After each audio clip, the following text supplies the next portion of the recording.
چلیے شروع کرتے ہیں with the real life story of prophet Ayub علیہ السلام۔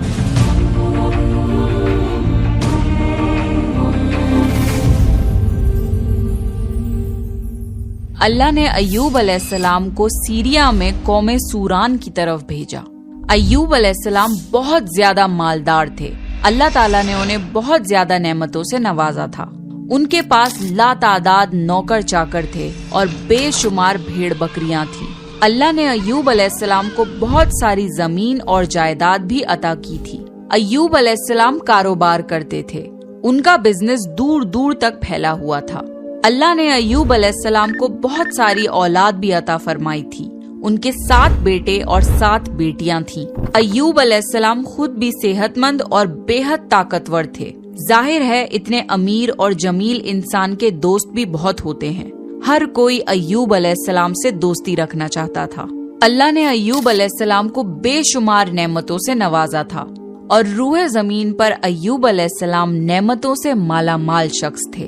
پھر اللہ نے ایوب علیہ السلام کو آزمانا چاہا تاکہ بعد میں آنے والے لوگوں کے لیے ایوب علیہ السلام صبر کی مثال بن جائیں۔ پھر ایوب علیہ السلام پر آزمائش کا وقت شروع ہو گیا۔ ان کا سارا کاروبار بند ہو گیا اور سب مال ختم ہو گیا، یہاں تک کہ ایوب علیہ السلام فقیر ہو گئے۔ ایوب علیہ السلام کی زندگی ہی میں ان کی ساری اولاد مر گئی۔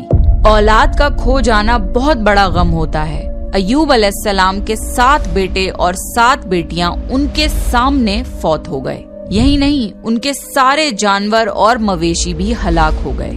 اس کے ساتھ ساتھ ایوب علیہ السلام سے ان کی صحت بھی چھین لی گئی اور وہ شدید مرض میں بیمار رہنے لگے۔ بیماری اس قدر شدید تھی کہ ایوب علیہ السلام چلنے پھرنے سے بھی معذور ہو گئے، یعنی پیرالائز ہو گئے۔ ان میں اٹھنے تک کی صلاحیت نہیں بچی، یہاں تک کہ ان کی باڈی کے مسلز گھلنے لگے۔ ایوب علیہ السلام کی آزمائش انتہا کو پہنچ گئی۔ اب ان کے سارے دوست ان کا ساتھ چھوڑنے لگے۔ انہیں یہ خوف تھا کہ یہ کہیں پھیلنے والی بیماری نہ ہو اور ایوب علیہ السلام کی بیماری انہیں بھی نہ لگ جائے۔ اس طرح سب دوست اور رشتہ دار ایوب علیہ السلام کا ساتھ چھوڑ گئے۔ ایوب علیہ السلام کی خدمت کے لیے بس ان کی بیوی رہ گئی۔ وہ بہت وفادار بیوی تھی۔ وہ ایوب علیہ السلام کی خدمت کرتی تھی، انہیں کھلاتی پلاتی تھی اور انہیں نہلاتی بھی تھی۔ پھر نوبت یہاں تک پہنچی کہ سارا مال بالکل ختم ہو گیا، بیچنے کے لیے بھی کچھ نہیں بچا تھا۔ پھر ایوب علیہ السلام کی بیوی نے لوگوں کے گھروں میں نوکرانی کا کام کرنا شروع کیا تاکہ کچھ کما کر لا سکیں اور اپنے شوہر کی دوائی اور خدمت پر خرچ کر سکیں۔ ایوب علیہ السلام پر یہ آزمائش 1-2 مہینے نہیں بلکہ پورے 12 سال جاری رہی۔ ایک روایت کے مطابق آزمائش کا یہ عرصہ 18 سال تھا۔ اللہ عالم۔ ایوب علیہ السلام اتنے لمبے عرصے تک صبر کرتے رہے۔ انہوں نے کبھی کسی سے شکوہ تک نہیں کیا۔ سال در سال ایسے ہی گزرتے رہے۔ ایوب علیہ السلام کی بیوی نے ان سے عرض کیا کہ آپ اللہ کے رسول ہیں، اگر آپ اللہ سے دعا کریں تو وہ آپ کی بیماری کو ختم کر دے گا اور آپ کے حالات کو بدل دے گا۔ ایوب علیہ السلام نے اپنی بیوی سے فرمایا۔ ان کی بیوی نے جواب دیا 80 سال۔ یہ سن کر ایوب علیہ السلام نے فرمایا، مجھے اللہ سے دعا کرتے ہوئے شرم آتی ہے، کیونکہ جتنا عرصہ خوشحالی میں رہا ابھی اتنا عرصہ بیماری اور تنگ دستی میں نہیں گزرا، اس لیے میں ابھی یہ دعا نہیں کروں گا کہ اللہ مجھے شفا عطا کر دے یا میری اس حالت کو بدل دے جب تک 80 سال نہ گزر جائیں۔ جس طرح میں نے ناز و نعمت میں 80 سال گزارے ہیں، اسی طرح میں 80 سال اس بیماری اور تنگ دستی پر صبر کرتا رہوں گا۔ یہ سن کر ایوب علیہ السلام کی بیوی مایوس ہو گئی، کیونکہ انہیں یقین تھا کہ اگر ایوب علیہ السلام اللہ سے دعا کر لیں تو یہ آزمائش فوراً ختم ہو جائے گی۔ اب نوبت یہاں تک آ گئی تھی کہ لوگوں نے ایوب علیہ السلام کی بیوی کو کام دینے سے انکار کرنا شروع کر دیا تھا، اس ڈر سے کہ کہیں ایوب علیہ السلام کی بیماری ان کی بیوی کے ذریعے ان لوگوں کو بھی نہ لگ جائے۔ حالات اتنے خراب تھے کہ ایک دن ایوب علیہ السلام کی بیوی کو اپنے بال کاٹ کر بیچنے پڑے تاکہ انہیں گھر خرچ کے لیے کچھ پیسے مل جائیں۔ یہ دیکھ کر ایوب علیہ السلام کو بہت زیادہ تکلیف ہوئی اور انہوں نے اللہ سے دعا کی، یا اللہ مجھے بیماری لگ گئی ہے اور تو رحم کرنے والوں سے زیادہ رحم کرنے والا ہے.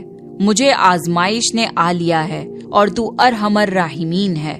میری حالت کو تو ہی بہتر جاننے والا ہے. اللہ نے ایوب علیہ السلام کی دعا کو فوراً قبول کر لیا اور ان کی آزمائش ختم کر دی.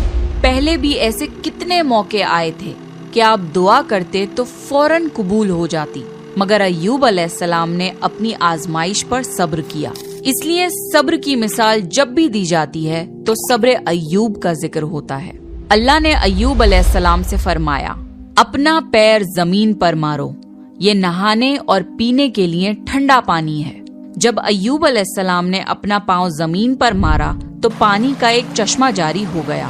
جب انہوں نے اس پانی سے غسل کیا تو ان کے جسم کے باہر کی بیماری ختم ہو گئی، اور جب وہ پانی پی لیا تو جسم کے اندر سے بیماری ختم ہو گئی.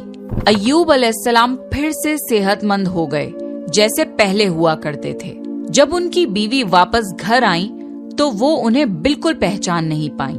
ان سے پوچھنے لگی، کیا آپ نے اللہ کے نبی اور میرے خاوند یعنی مرض میں مبتلا شخص کو دیکھا ہے؟ اللہ کی قسم، جب میرے خاوند صحت مند تھے تو بالکل آپ جیسے تھے.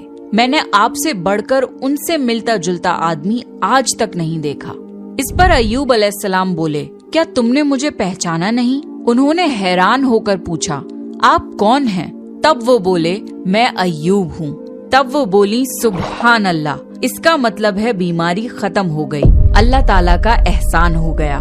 اللہ نے ایوب علیہ السلام کی بیوی کو بھی جوانی لوٹا دی، کیونکہ انہوں نے بھی اللہ کی آزمائش پر بہترین صبر کیا تھا. اس کے بعد اللہ نے انہیں پھر سے اولاد عطا کری. ان کے یہاں 26 بیٹے بیٹیاں ہوئے. ایک روایت میں ہے کہ 26 صرف بیٹے تھے، بیٹیاں الگ سے تھیں.